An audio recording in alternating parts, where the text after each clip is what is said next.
Est-ce que le prophète Mohammed est prophétisé en Ésaïe chapitre 29 verset 12? C'est ce que beaucoup d'apologètes musulmans, comme le très comique Zakir Naik, disent. Eh bien, on va voir si c'est vrai. On va lire à partir du verset 11, pour avoir toute la phrase, vous allez voir, leur logique, elle est imparable. Aussi, toutes les visions sont devenues pour vous comme la parole d'un livre scellé, qu'on donnerait à un homme sachant lire en lui disant « Lis ceci » et qui répondrait « Je ne puis, car il est scellé ». Ou qu'on donnerait à un homme ne sachant pas lire en lui disant « Lis ceci » et qui répondrait « Je ne sais pas lire ».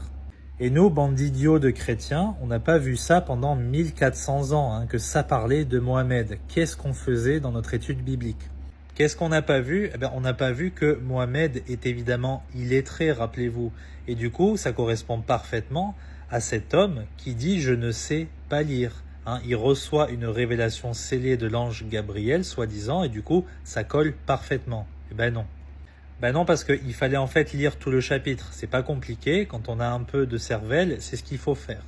Dans le contexte, Dieu s'apprête à juger Ariel. Ariel, c'est Jérusalem ou le peuple de Dieu. Et pourquoi est-ce qu'il va la juger? Pour son aveuglement spirituel et son endurcissement, pour sa pratique hypocrite de la foi. Donc ils sont religieux de l'extérieur, mais au-dedans, dans leur cœur, ils sont éloignés de Dieu. Cette prophétie va s'accomplir quand les troupes assyriennes et babyloniennes vont conquérir Jérusalem. Donc ça a déjà été accompli il y a belle lurette, rien à voir avec Mohammed. En plus de ça, Dieu y compare l'aveuglement spirituel d'Israël à deux types d'hommes. Un homme qui sait lire et à qui on donne un livre scellé, qui ne peut pas interpréter. C'est pour ça qu'il dit je ne peux pas le lire puisqu'il est scellé.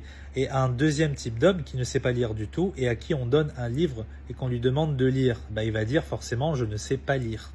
Le livre représentant la révélation que donne Ésaïe au peuple, qui ne peuvent pas comprendre tellement leur cœur est endurci. Ainsi, vous pourrez demander aux musulmans qui utilisent ce verset hors contexte, si Mohammed est prophétisé par l'homme qui dit ne pas savoir lire, qui est prophétisé par l'homme qui sait lire au verset précédent? Évidemment, ils n'auront pas de réponse. Pourquoi cette vidéo est importante? Parce que dans le Coran, il y a cette idée que Mohammed est prophétisé à la fois dans la Torah et dans l'Évangile, ce qui est complètement faux. Dès que vous étudiez les passages en question, ça n'a absolument rien à voir avec Mohammed, ça a soit déjà été accompli bien avant sa venue, soit ça parle du Saint-Esprit ou de Jésus-Christ, etc. Partagez cette vidéo, ça leur fera du bien. Que Dieu vous bénisse.